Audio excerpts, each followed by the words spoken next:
Welcome back to Ego and Empathy, the podcast where we explore the psychology behind human behavior and the subtle ways it shapes our lives. I'm your host, Mandy, and today we're talking about a role that is painful, confusing, and often deeply misunderstood, yet one that carries an extraordinary kind of strength once you begin to see it clearly. Today's episode is about the scapegoat.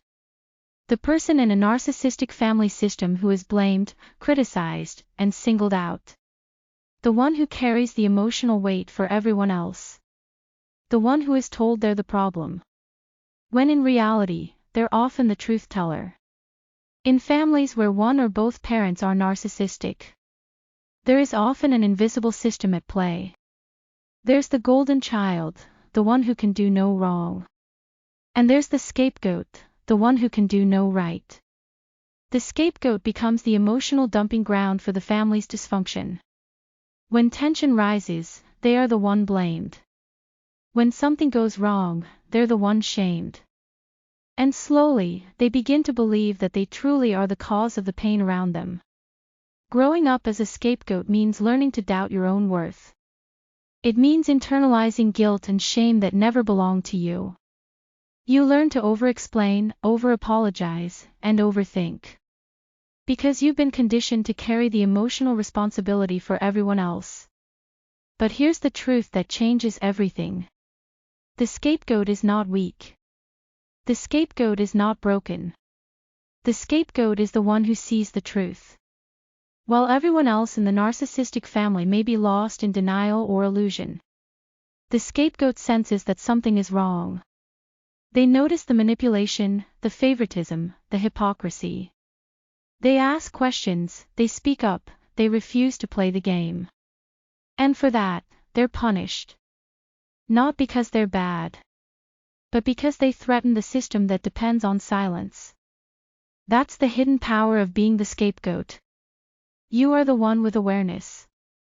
You are the one who can see the pattern clearly enough to break it. You are the one who can stop the cycle. So yes, being the scapegoat is painful. But it's also sacred in a way. Because it means you're the one with the courage to do what generations before you could not. To face the truth and choose healing over repetition. And that healing begins when you realize this simple but life-changing fact. The shame you've been carrying was never yours. It was projected onto you by people who couldn't face their own flaws. You were never the problem. You were the scapegoat because you were the one who refused to pretend. When you begin to see this, something inside you starts to shift. You begin to see your sensitivity not as weakness, but as awareness. Your empathy not as a curse, but as strength. Your voice not as rebellion, but as truth. You are not doomed to repeat the same story. In fact, you are the one rewriting it. Because scapegoats, once they heal, often become the healthiest, most self-aware members of the family. They become the cycle breakers, the ones who raise their children differently. Who love with balance. Who teach truth instead of fear. And who create a home where no one has to earn affection. You see, the scapegoat learns early what pain feels like. But that same experience gives them empathy.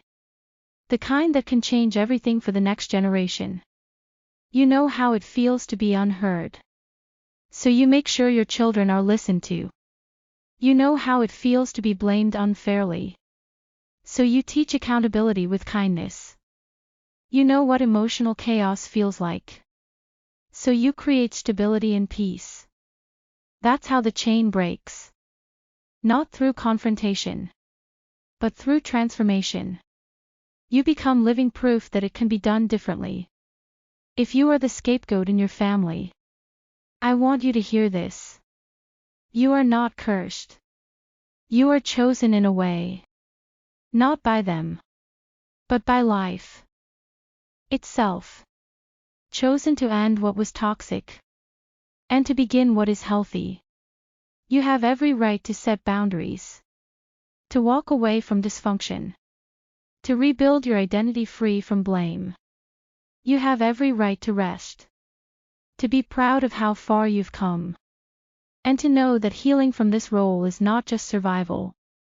It's victory.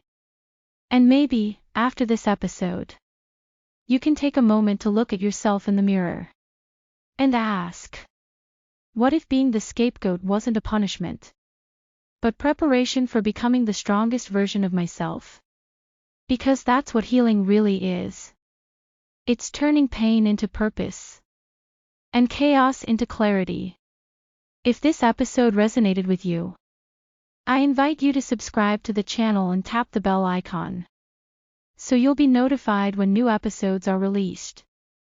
In upcoming episodes, we'll continue exploring family roles, healing from narcissistic systems, and reclaiming your voice.